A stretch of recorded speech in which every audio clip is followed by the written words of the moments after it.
자, 오늘 말씀의 제목은 유다의 배신입니다. 유다의 배신. 자, 이런 제목으로 하나님 말씀 전하겠습니다. 자, 여러분, 우리가 요즘 전쟁 소식을 자주 듣고 있죠? 지금 휴전 협정이 지금 오고 가고 있다고 하는데 귀추가 주목되고 있습니다.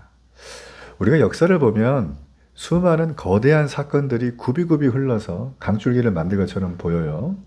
그러나 우리가 사실 가만히 들여다보면 지극히 개인적인 선택들이 우리 역사의 강줄기를 만들어 왔다 해도 과언이 아닙니다. 저는 그런 가문의 이야기를 하나 오늘 하면서 오늘 설교 말씀을 좀 시작하려고 합니다. 오늘 그 가문의 이야기의 주인공은 바로 에드윈 부스라고 하는 사람의 이야기예요. 이 사람은 19세기 중반 미국에서 전설적인 셰익스피어의 비극을 연기했던 연극 배우예요. 그 집안 전체가 10남매인데 그 아버지도 연극 배우고 이 사람도 연극 배우고 대부분의 형제들이 여기에 종사했던 그런 가문입니다. 자, 그런데 이 가문이 어떤 선택을 했어요? 근데 그 선택으로 인해 가지고 정말 엄청난 일을 경험하게 됩니다. 인생의 희비, 인생의 희노애락을 모두 다 겪게 되어지는 것이죠. 자, 어떤 선택을 하게 되었을까? 그는 연극에 올라갈 때마다 매진 사례를 이루었다 그래요. 그러나 이 일은 그의 연극보다도 정말 더 지독한 비극의 모습으로 이어졌다라는 것이죠.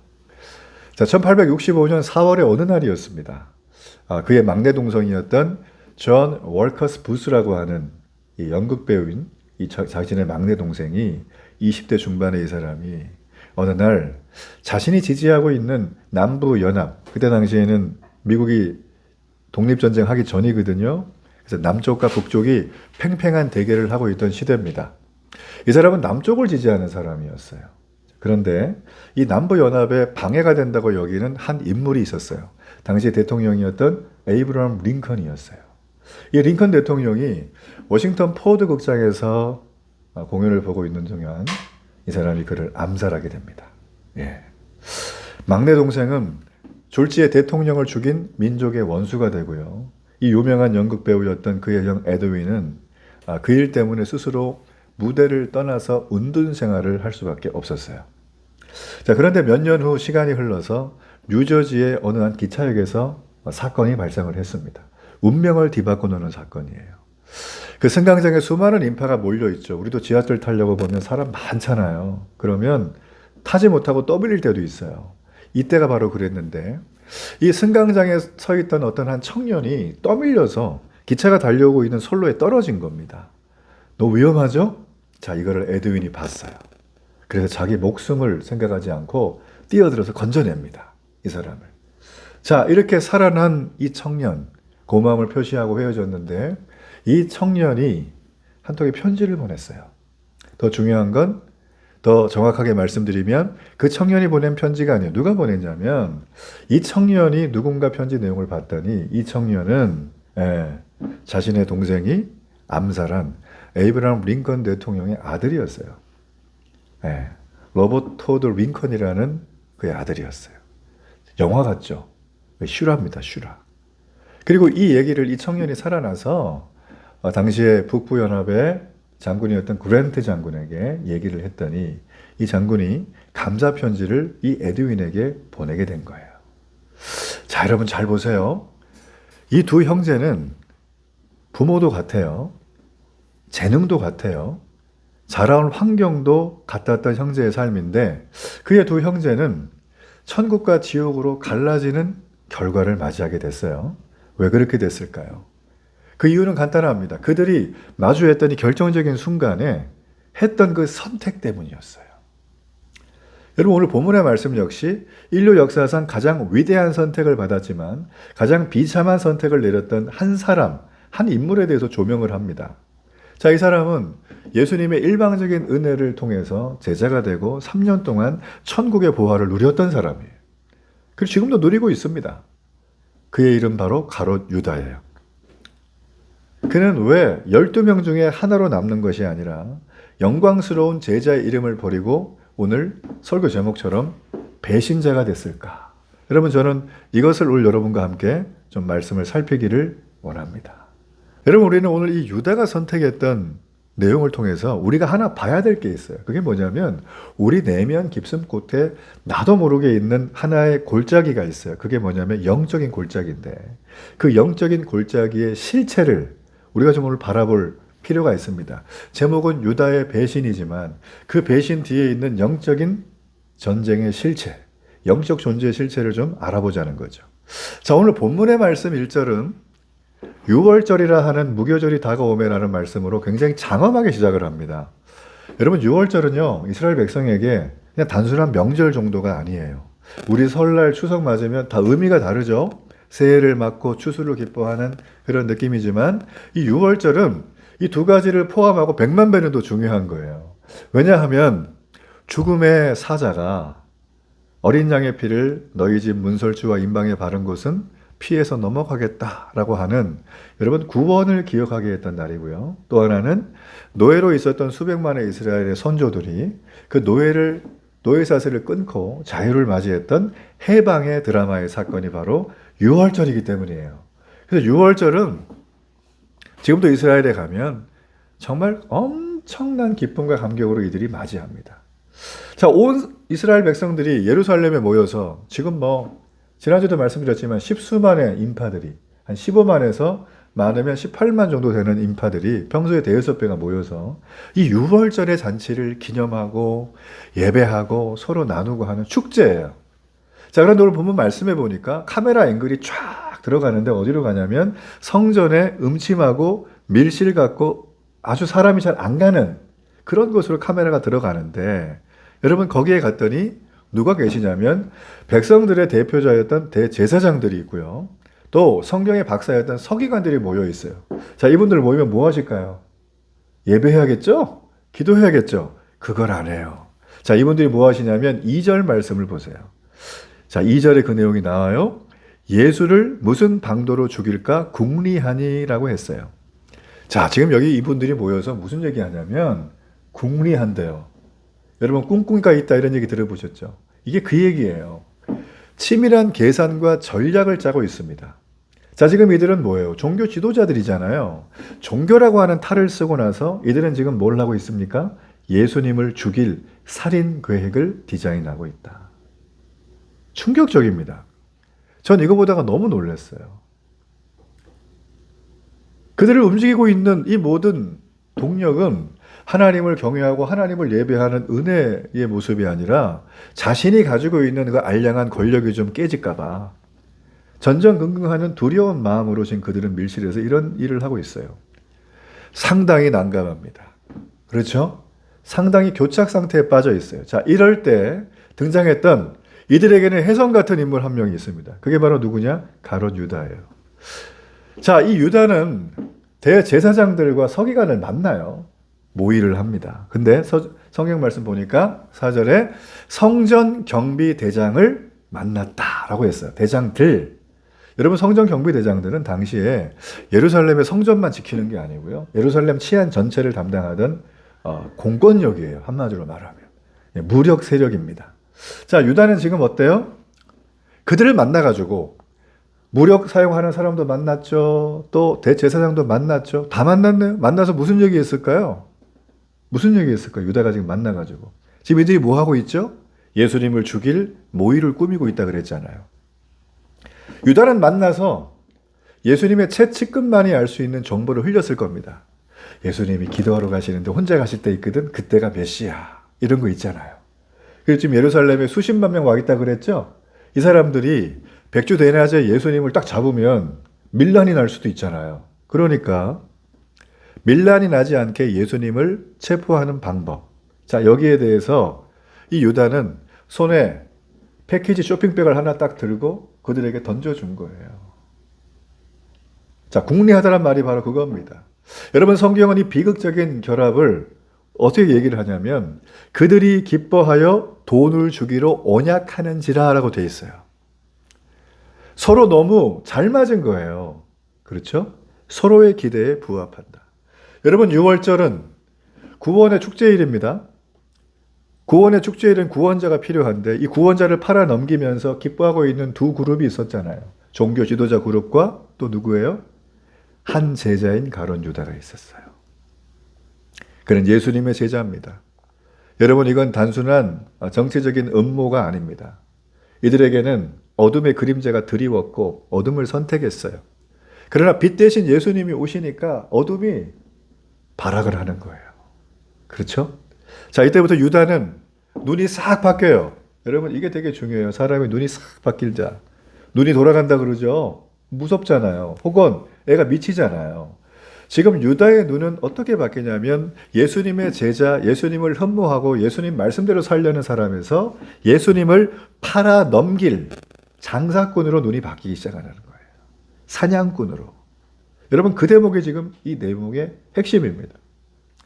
자, 그렇다면 우리가 여러분 중요한 것은 이 유다가 배신을 결심한 것 같은데 성경이 진단하고 있는 이 배신의 근본적인 원인을 좀 봐야 되겠죠. 그렇죠? 자, 영적인 근본적인 원인이 있어요. 그게 바로 3절이에요. 자, 3절 말씀 함께 읽어볼까요? 시작. 12 중에 하나인 가룟신이라 하는 부르는 유다에게 사탄이 들어가니. 자, 요한복음에 보면 이 말씀이 좀 더 구체적으로 돼 있어요. 아래 파란 글씨 보이시죠? 자, 제가 읽어볼게요. 마귀가 벌써 시몬의 아들 가룟 유다의 마음에 예수를 뭐하는 생각? 팔려는 생각을 넣었더라. 자, 여러분 흥미진진합니다. 자, 유다에게 사탄이 들어갔대요. 그런데 요한복음에 보니까 유다의 마음에 예수를 팔려는 생각을 어떻게 했다? 넣었다. 이게 굉장히 중요해요. 여러분, 마귀가 이렇게 했다라는 거예요. 우리가 뭐니 해도 제일 중요한 건 뭐니가 아니고 뭐죠? 내 생각이에요. 이 생각이라고 하는 이 단어는 헬라어로 보면 마음이라고도 번역할 수 있습니다. 우리가 그래서 생각 그러면 마음, 이게 생각과 마음은 좀 다른가 봐라고 생각을 하는데 뭐 생각은 머리로 한다고 그러잖아요. 마음은 어때요? 우리 가슴으로 한다 그러죠? 사람들이 이걸 떨어뜨려 놓는데 그렇지 않아요. 왜냐하면 우리가 우리 마음속에 생각이 우리의 마음을 지배한다는 걸 날마다 느끼기 때문이에요. 오늘 집에 가가지고 오늘 뭐 해야지? 나 집에 가서 뭐 해야지? 그러면 그거 하잖아요. 그렇죠? 생각을 하면 마음이 지배가 돼요. 여러분, 그래서 생각은 매우 중요합니다. 성경은 이 생각에 대해서 너무 중요하기 때문에 지속적으로 우리에게 이 생각, 이 마음을 관리하라고 얘기해주고 있어요. 그게 바로 잠언서 4장 23절의 말씀이에요. 무릇 지킬 만한 것 중에 더욱 내 마음을 지키라. 너무 중요하죠. 여기서 그 어떤 것보다도 중요한 게 있는데 그게 뭐냐면 마음이라는 거예요. 왜요? 생명의 근원이 어디서 난다? 여기서 난다. 이거 너무 중요하지 않습니까? 자, 우리 이 말씀을 한번 같이 읽어볼까요? 시작. 무릇 지킬 만한 것 중에 더욱 내 마음을 지키라. 생명의 근원이 이에서 남이니라. 자, 여러분, 뭘 지켜야 된다고요? 우리의 마음이에요. 그러므로 우리가 우리의 신앙을 지키는 방법은 마음을 지키는 겁니다. 내 마음을 지키는 것이 나의 영성 관리의 핵심이라는 거예요. 자, 그렇다면 우리는 이 마음의 관리를 어떻게 해야 되는 것일까? 복잡한 말 필요 없고요. 아주 간단합니다. 내 마음을 관리하는 딱 하나의 굉장히 중요한 1번 기준이 무엇이냐면 내 마음에다가 제대로 된 걸 집어넣어야 돼요. 내 마음에 집어넣는 걸 내가 커트라인을 높여야 돼요. 내 마음에 집어넣는 걸 분명한 기준을 가지고 집어넣어야 돼요. 이게 핵심이라는 거예요. 우리가 여러분 종종 이런 말을 좀 듣는 경우들이 있어요. 이런 말 들으실 텐데 희한해. 난 아무것도 안 먹는데 살이 자꾸 쪄. 이런 말 들어보셨죠? 저 자주 들어요, 주변에서. 그렇죠? 정말 희한한 거예요. 제가 듣기에도 너무 희한한 거예요. 제가 그래서 어느 날 언젠가 친척 집에 방문을 했는데 이분이 좀 살이 찌셨어요. 그래갖고 제가 왜 이렇게 되셨냐고, 옛날 모습 어디 갔냐고 이렇게 말씀을 좀 드렸더니만 이렇게 얘기하셨어요.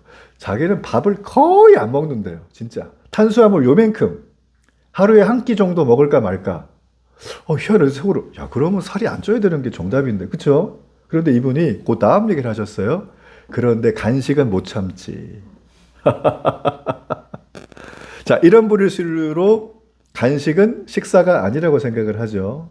여러분, 그래서 간식은 팍 먹어도 나는 밥은 거의 안 먹어 라고 하는 이런 생각을 이분이 가지고 계시더라고요. 여러분, 우리의 모습은 먹는 것이 결정합니다. 예. 우리의 모습은 먹는 게 결정한다는 거예요. 마음도 마찬가지예요. 내가 내 마음에 무엇을 집어넣고 있는가? 먹는 걸로 얘기하자면 내 마음이 무엇을 먹는가에 따라서 우리의 존재가 결정이 돼요. 우리의 신앙이 결정이 돼요. 우리의 인생의 운명이 결정이 돼요. 여러분은 지금 우리의 마음속에 무엇을, 여러분 자신의 마음속에 도대체 무엇을 집어넣고 계십니까? 여러분의 마음의 먹이를 뭘 주고 계신가요?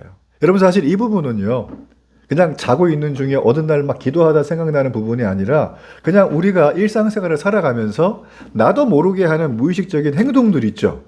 그렇죠? 그런 행동들, 그 습관들, 이거랑 아주 깊이 연관이 되어 있습니다. 내가 최근에 봤던 감동적인 드라마라든지 감명 깊은 책이라든지 혹은 어떤 사람과 나누는 이야기 속의 대화의 어떤 주제라든지 혹은 내가 봤던 유튜브 같은 미디어의 내용들이라든지 자, 이런 걸 여러분 보면서 우리 시간을 보냅니다.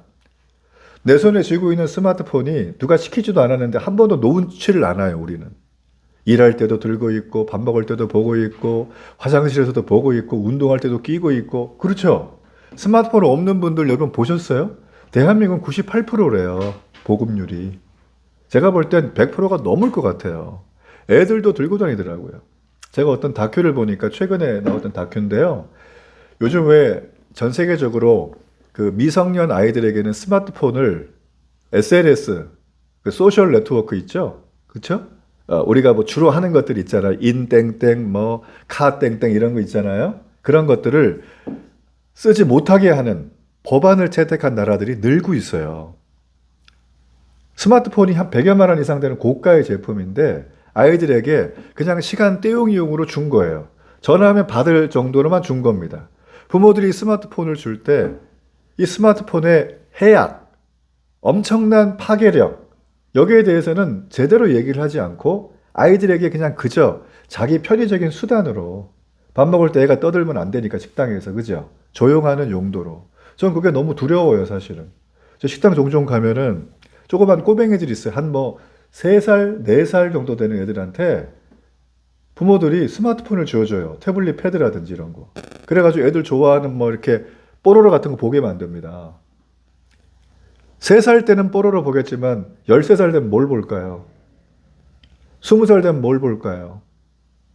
여러분 이 스마트폰에 나와 있는 알고리즘은 우리가 상상 밖의 최고의 두뇌들이 모여서 그걸 소비하도록 그 영상물을 그 대화들을 소비하도록 만든 메커니즘입니다.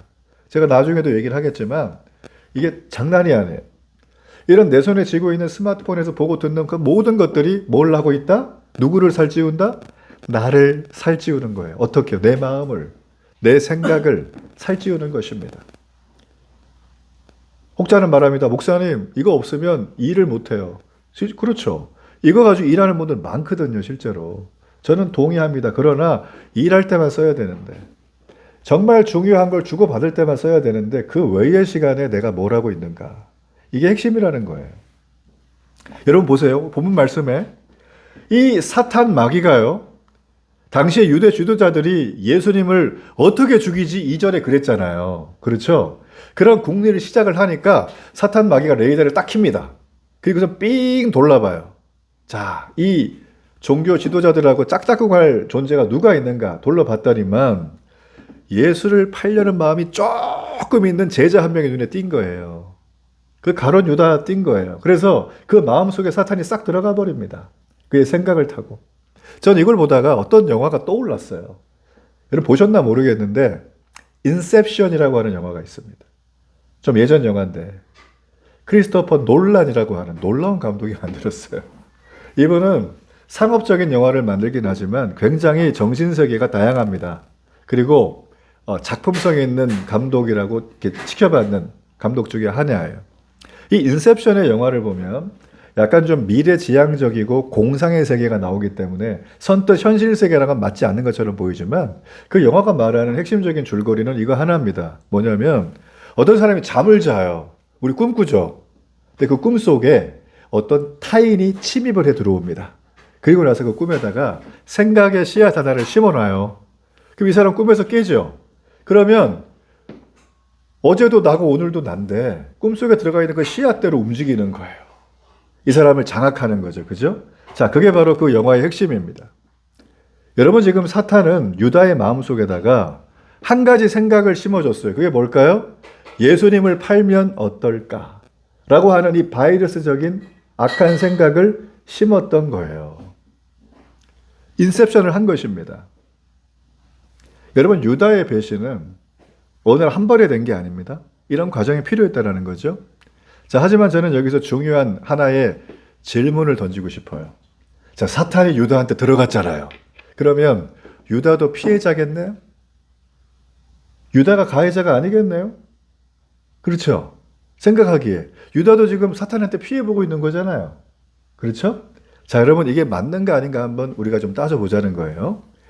여러분, 한 가지 우리가 기억해야 될 중요한 지침이 하나 있어요. 그게 뭐냐면 우리의 마음의 문을 열지 않으면, 빗장을 조금이라도 열지 않으면 사탄은 우리 마음에 들어올 수가 없어요. 우리의 생각의 빗장을 조금이라도 열지 않으면, 내가 열지 않으면 사탄은 우리의 생각에 들어올 수가 없습니다. 여러분, 지금 유다의 마음 속에는 이미 사탄이 들어와서 누빌 수 있는 아주 비옥한 토양을 그는 스스로 마련해 놓았어요. 자, 그도 그럴 것이 지금 예수님 제자로 3년을 따라다녔어요. 제자들 그룹 중에서 이 사람은 돈을 맡은 사람이에요. 재정 관리하는 사람이에요. 얼마나 마음에 욕심이 생길까요? 그렇겠죠. 회계장부 썼을까요? 수많은 기부금이 오고 먹을 게 오고 물품이 오는데, 그렇죠. 커미션이 올 거 아니겠어요. 성경은 침묵하지만 이분이 유혹 많이 받았을 거예요. 그리고 또 하나, 이 사람은 열심당원이에요. 열심당원이 뭐냐면 당시에 우리처럼 식민지배를 일제 때 받은 것처럼 이 이스라엘 백성들도 안 지나서나 내성호는 로마에서 해방되는 거예요. 빨리 좀 로마를 좀 정리하면 좋겠다. 근데 예수님이 그럴만 하거든요. 능력이 있거든요. 막 병자 고치고 막 무리를 걸으시고 난리가 났어요. 가는 곳마다 너무 좋아하고 사람들이. 리더감이에요, 리더감. 근데 예수님이 3년 만에 실토하셨어요. 나는 정치적인 리더가 아니야. 난 니네 해방, 너네 군사적으로 해결해 온 사람이 아니야. 라고 얘기를 하니까 그에 대한 실망감이 너무 큰 겁니다. 이해가 되시죠? 여러분, 사탄은 그 실망감의 마음속을, 그 틈을 여지없이 노리고 들어온 거예요. 사탄이 무서운 존재예요. 그래서 걔들은 잠도 안 자요. 여러분, 유다의 진짜 위기가 뭘까요? 사탄이 준 생각을 내 생각이라고 착각한 데서부터 시작이 된 겁니다. 처음에는 그냥 생각일 뿐이지 뭐, 내가 대제사장한테 팔아볼까? 예수님? 얘기만 잠깐 좀 해줄까? 저 사람들한테? 자, 이런 방치했던 작은 불씨와 같은 생각 하나가 작은 벼룩이 잡다가 초가상간 태운다고. 그렇죠? 완전히 그의 인생의 이지를 다 태워버리고 인생 전체를 삼키는 거대한 산불로 변해버린 거예요. 뭐 하나가 마음의 생각을 잠깐 열어줬는데 그 조금 열은 틈을 들어온 거라는 거죠.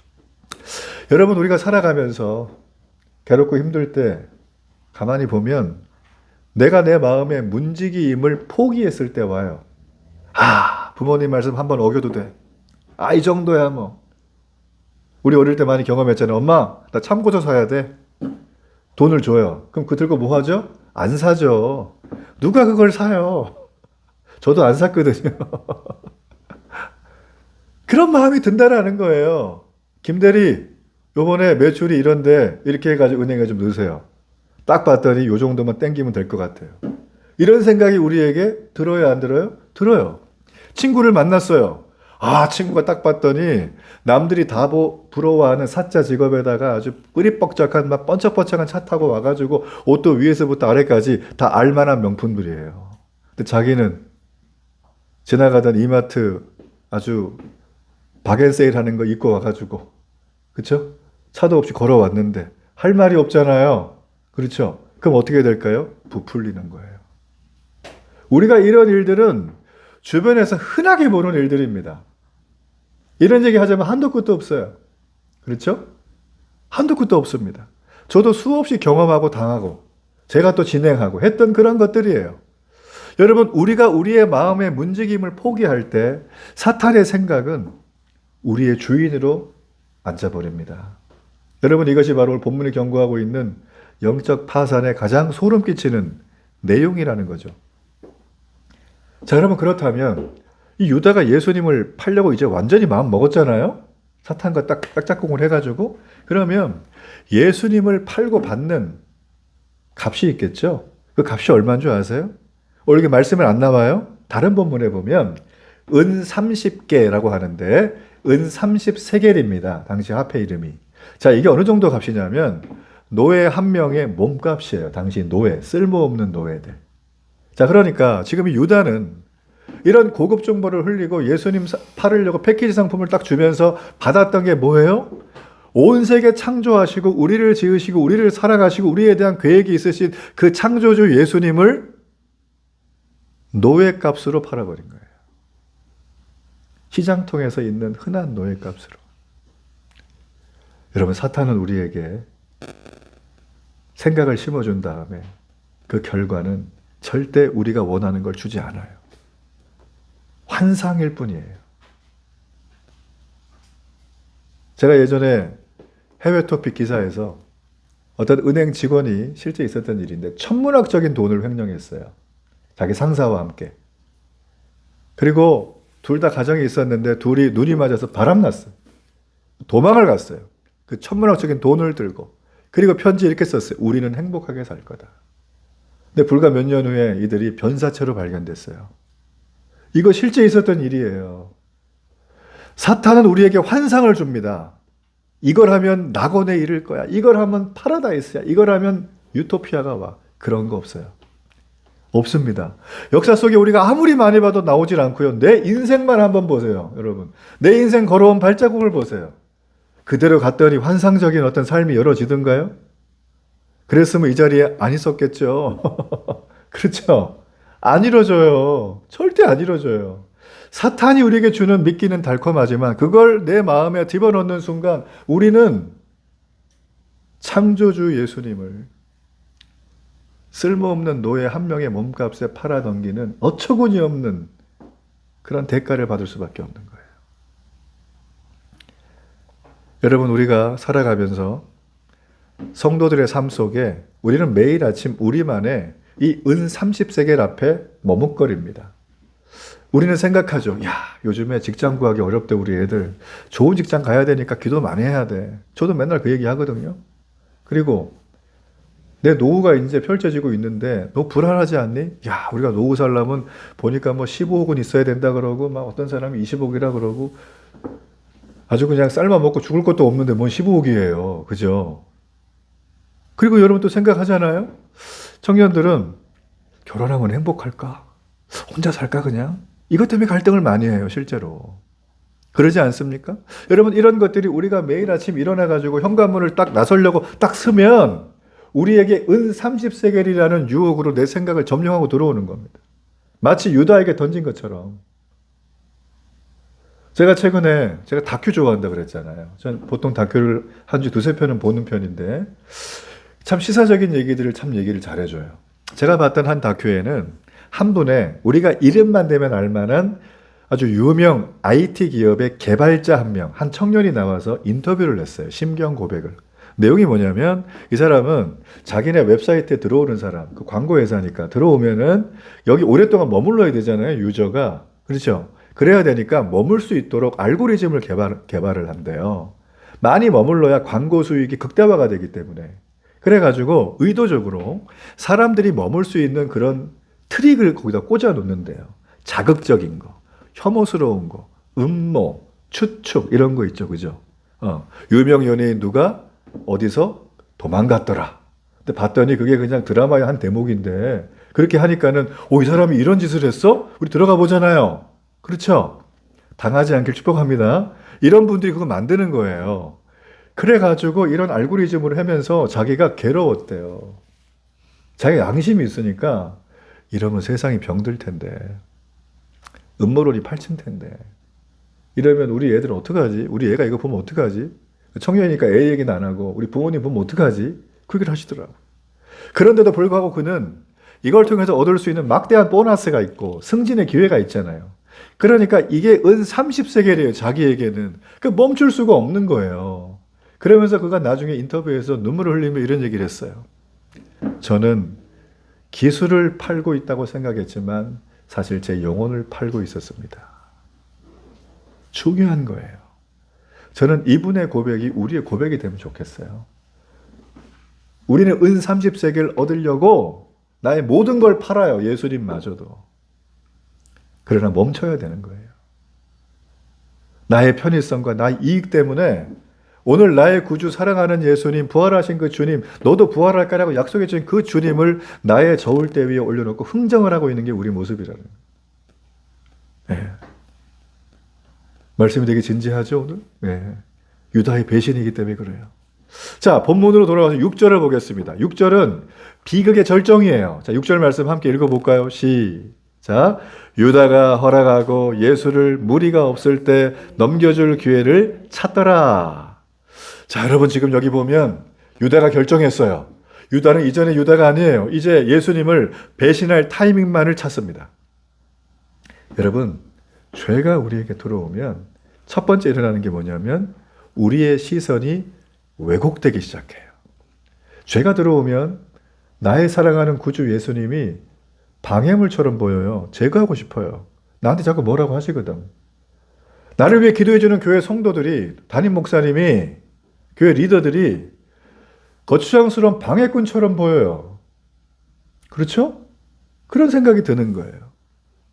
여러분, 저는 이거를 묵상을 하다가 정말 아주 유명한 한 책의 대목이 떠올랐어요. 제가 종종 쓰는 건데 잘 들어보세요. 자, 미국의 인디안들에게 가면 유명한 얘기가 전해진답니다. 아버지에서 아들로, 아들에서 아버지로 계속 이어지는 얘기. 한 노인이 손자에게 말을 합니다. 얘야, 내 마음속에는 두 마리의 늑대가 늘 싸우고 있단다.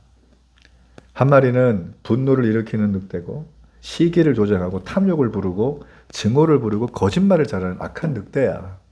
근데 한 마리는 서로 사랑하게 하고 서로 진실하게 하고 서로 돕고 아름답고 평안한 진실을 주는 선한 늑대가 있어.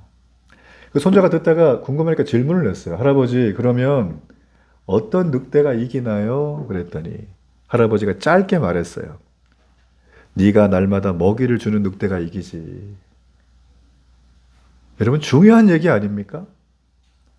내 안에 선한 늑대, 악한 늑대가 있는데 먹이를 주는 늑대가 덩치가 커진다는 거예요. 유다의 위기는 무엇이냐면 바로 이 악한 늑대에게 계속 먹이를 주고 있는 거예요. 사탄이 들어가서 유다가 배신했어요? 아니에요. 유다가 먹이를 준 거예요. 그러니까 사탄이 들어온 거예요. 그 던져주는 탐욕의 고기 조각을 계속 받아 먹다 보니까 나도 모르게 유다의 인격 전체가 이 악한 늑대에게 장악이 되어 버리더라. 여러분, 오늘날 우리의 위기도 이와 같지 않습니까? 우린 얘기하죠. 나는 유다처럼 예수님 팔은 적 한 번도 없어요. 예수님 사랑해요. 하지만 우리는 일상생활에서 어때요? 형제를 미워하는 말을 밥 먹듯이 합니다. 남을 헐뜯는 말을 조금도 머뭇거림 없이 내뱉습니다. 은밀한 탐욕이 내 마음속에 들어와 있는데, 야, 요거를 요렇게 하면, 이런 먹이를 우리는 계속 내 마음속에 늑대에게 주는데, 그러면 내가 어떻게 돼요? 악한 늑대에게 정복을 당하는 거예요. 그리고 그 결정적인 순간이 되면 이 악한 늑대는 우리 안에서 한 자리를 차지하고 있다가 내 전체를 삼켜버리는, 그렇게 되는 모습이 있다는 거죠. 전 여러분에게 질문하고 싶어요. 저에게도 질문하고 싶은 거예요. 과연 나는 내 속에 어떤 늑대한테 먹이를 주고 있는가라는 거예요. 날마다. 거기에 대한 답을 하실 필요는 없어요. 그냥 쉽게 말하면 우리가 손에서 놓지 않은 스마트폰의 검색 기록을 보면 알 수 있어요. 우리가 쓰는 카드 명세서를 보면 알 수 있어요. 우리가 나누는 은밀한 대화를 보면 내가 어떤 늑대에게 먹이를 주고 있는지 금방 답이 나와요. 빼도 박을 수가 없습니다. 여러분, 오늘 본문은 이렇게 끝나는가? 그렇지 않아요. 하나님은요, 언제나 우리에게 뭔가를 예비하셨어요. 칠흑 같은 어둠 같은 유다의 배신을 통해서 하나님은 압도적인 사랑을 우리에게 보여주십니다. 자, 본문 3절에 보면 사탄이 들어갔다고 얘기를 했죠. 자, 그럼 예수님이 이거를 몰랐을까요? 사탄이 들어간 거? 다 알았어요. 예수님은 다 알았어요. 그래서 유다를 딱 불러다가 유다, 너 나 배신할 거지? 엄히 경고하고 그를 저주하고 꾸짖고 제거할 수도 있었어요. 그런데 예수님 어떻게 하셨어요? 오히려 최후의 만찬 자리에 부르세요. 유다의 발을 씻겨주세요. 불가능한 일이 우리 같으면, 그죠? 그리고 하는 얘기가 너희 중에 하나가 나를 팔리라 라고 경계도 하세요. 권고도 해주시는 거예요. 너 그렇게 하지 말라는 거예요. 마지막까지 예수님은 어떻게 하셨습니까? 유다가 회개할 기회를 줬어요. 사탄이 들어가서 유다가 배신한 게 아니에요. 이해가 되십니까? 인간 가론 유다는 예수님을 자신의 목적을 위한 하나의 상품으로 여겼지만 하나님은 그 비열한 인간의 배신조차도 인류 구원을 위한 초석으로 이끌어 가셨다는 거죠. 여러분 생각해 보세요. 이게 신비한 건데 유다의 배신이 없었으면 십자가는 없었습니다. 유다의 배신이 없었다면 우리의 구원도 없었어요. 이게 하나님의 우리가 이해할 수 없는 거룩한 사랑의 신비예요. 유다는 땔감으로 쓴 게 아닙니다. 스스로 선택한 거예요. 예수님은 우리에게 유다에게 배신당한 것이 아니라 유다의 배신을 허용하시면서 우리를 향한 사랑을 실제로 보여주신 거예요. 예수님이 얼마나 마음 아프셨을까? 십자가 지는 것도 아버지여 이 잔을 내게서 옮기시옵소서 이런 얘기 하셨잖아요. 그렇죠? 그런데 유다의 배신까지 다 알고 있는데 그냥 지켜보셔야 되는 거예요. 이 괴로움과 고통은 우리가 이 땅을 살아가며 받는 배신과 눈물의 시간보다 훨씬 더 힘들었을 것이다. 여러분 주님은 자신을 은 30세겔에 팔아 넘기려는 제자를 향해서 끝까지 어떻게 부르셨냐면 친구여 라고 불렀어요. My friend. 여러분 부를 수 있습니까? 그분은 우리를 구원하시기 위해서 My friend를 부르면서 스스로 노예의 몸값으로 팔려 가셨어요. 만왕의 왕이 노예 가격으로 팔리셨기 때문에 노예되었던 우리가 오늘 하나님의 자녀로 신분이 변화된 거예요. 아멘. 이것이 성경이 말하는 사랑의 복음입니다. 말씀의 결론을 맺을게요. 여러분 우리는요 유다처럼 선택의 벼랑에 날마다 서 있어요. 내가 유다의 길을 갈 것인가? 아니면 11명의 제자의 길에 서 있을 것인가? 아우 나만 손해보는 것 같아요. 목사님 저 사람 너무 미워요.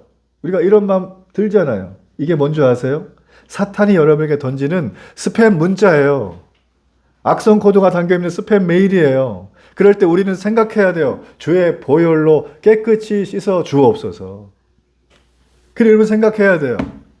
유다는 무리가 없을 때 예수님 넘겨줄 기회만 찾았죠. 그러나 우리는 아무도 보는 사람 없고 아무도 인정해주지 않지만 나는 주일에 예배하러 가리라.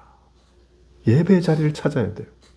그리고 우리는 먹이를 줘야 돼요. 내 안에 있는 늑대에게. 어떤 먹이를? 말씀의 먹이를 줘야 돼요. 말씀을 읽고 말씀을 묵상하는, 그러면 내 안에 있는 선한 늑대가 점점 덩치가 커질 겁니다. 여러분 내가 설교 처음에 말했던 에드윈 부스라고 하는 그 청년 있죠? 이 청년이 대통령의 아들이라는 감사편지를 받고 죽는 날까지 그 편지를 가슴에 품고 다녔답니다. 왜 그랬을까요? 부채의식이 있을까요? 자기 동생이 대통령을 암살했다는 부채의식? 그의 아들을 건졌다는 생각? 복잡하겠죠? 그 편지에 이런 내용이 써 있었다는 거예요. 너는 배신자의 형제가 아니라 한 생명을 살린 고귀한 존재다. 이 사람은 그때부터 자유를 얻었어요. 여러분 우리에게도 이보다 더 위대한 편지가 있습니다. 그 편지는 바로 십자가라는 편지예요. 이 십자가라는 우리에게 말을 합니다. 나는 너를 얻기 위해서 은 30세겔의 노예 몸값으로 내가 팔았다. 그래서 내가 너를 얻은 거야 라고 말하는 거예요. 여러분이 그런 존재입니다. 여러분은 세상에 둘도 없는 귀한 영혼이에요. 그러니 여러분 속에 있는 악한 늑대에게 더 이상 먹이를 주지 마세요. 거짓말에 마음을 뺏기지 말고, 탐욕에 뺏기지 말고, 불신앙에 뺏기지 말고 하나님 앞에 나가서 주여 나를 배신자의 자리에서 영광스러운 자녀로 삼으심을 감사합니다. 내 옷을 벗어서 겉옷을 깔고 왕이신 주님을 호산나 하고 외치는 여러분 그런 감격이 있는 믿음의 성도가 되길 주의 이름으로 축복합니다.